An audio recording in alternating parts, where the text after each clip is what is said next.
This time around, Apple has two models, the iPhone 7 and iPhone 7 Plus. Although the exteriors of the phones may look very similar to last year's, things like the new flash, the water resistance, and a bunch of other little features, including the new camera system, I think add up to a definite purchase, especially if you're up for an upgrade.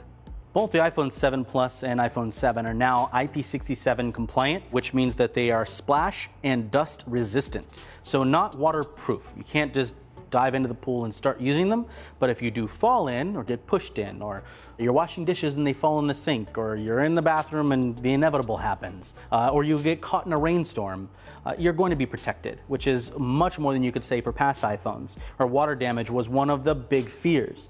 So that is incredibly welcome to see. Both the iPhone 7 and iPhone 7 Plus have a 12 megapixel camera with a new sensor. The optical image stabilization is included on both now.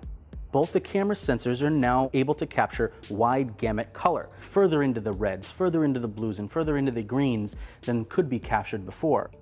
The iPhone 7 Plus also has a second camera, also a 12 megapixel sensor, but with a 56mm telephoto lens.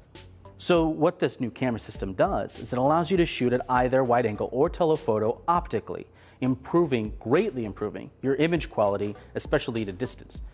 People have had, legitimate complaints about Apple removing the headphone jack from the iPhone 7 and iPhone 7 Plus. No headphone jack, no regular headphones. It's annoying, honestly.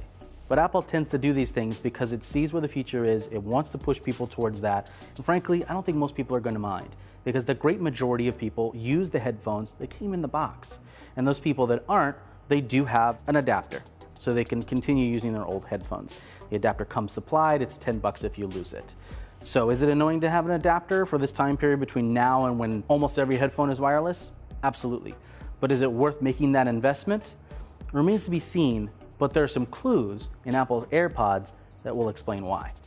Apple's AirPods come in a small case which acts as a charging device. They're two Bluetooth headphones. So if you'd like to use it with an old iPhone or with an Android phone, you absolutely can. They act as regular Bluetooth headsets and are paired the normal way.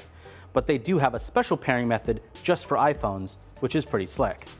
Not to be overshadowed by the lack of a headphone jack, there are other physical changes to these new iPhones that I think are actually very clever. One is the lack of a physical home button.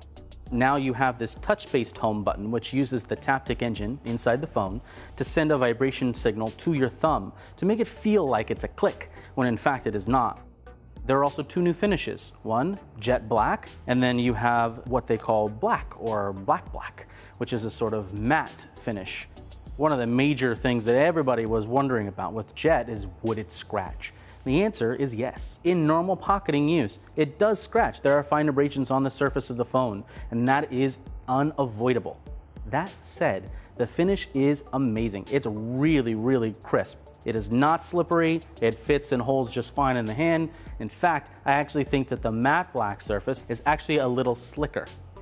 As far as which device, I've always been a Plus user, and I am probably going to end up going this way in the future because that telephoto lens, it's crisp, it gets me a little bit closer to my subject without losing any image quality. So if you're deciding between the iPhone 7 and the iPhone 7 Plus, it really comes down to how much you want that larger screen and just how much into taking great pictures you are.